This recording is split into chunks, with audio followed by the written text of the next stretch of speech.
即馬唔但伊美診所，台北的瑞穩產後護理之家嘛，互人指控若倡導健康偷翕。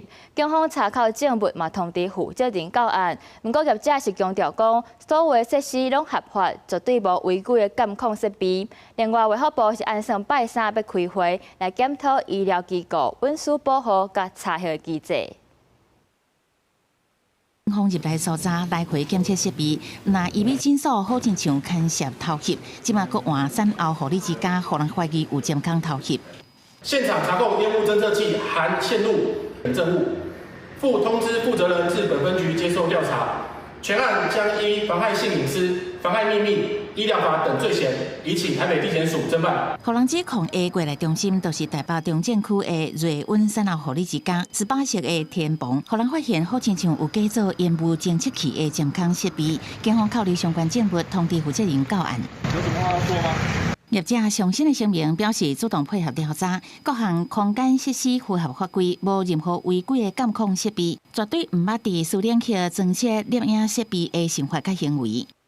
本來就知道有裝針孔嗎？風波嘛探到公地診所，檢方擴大偵辦，閣約談5個 IT 部門員工，詢問了後，以50萬塊交保。不過爭議持續擴大，信義診所同款互人點名，好親像偷翕，消費者真不安，就需申請退費。他們原本是要求我們提供賬號，但是我們問他說：“那你什麼時候會轉賬？”他就說他們也不確定，我們就沒有辦法接受，因為我們怕我們一回去之後，他會不會就不了了之？那我們就是堅持在那邊等着要現金。信義的退費機制引起顧客不滿，批評處理態度消極，把拒絕現金退費，閣找一寡理由減少退費。為查到統計到7十早起，台北市已經接到5件甲信義診所有關的申訴案件。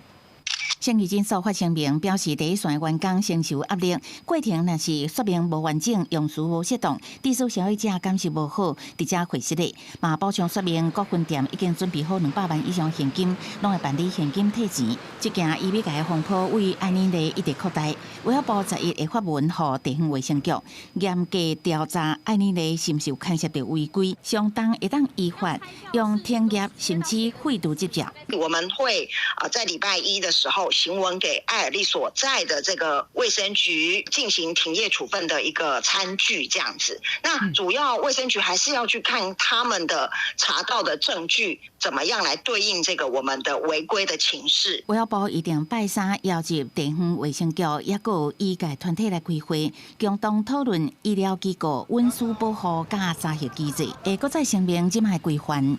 記者採訪報道。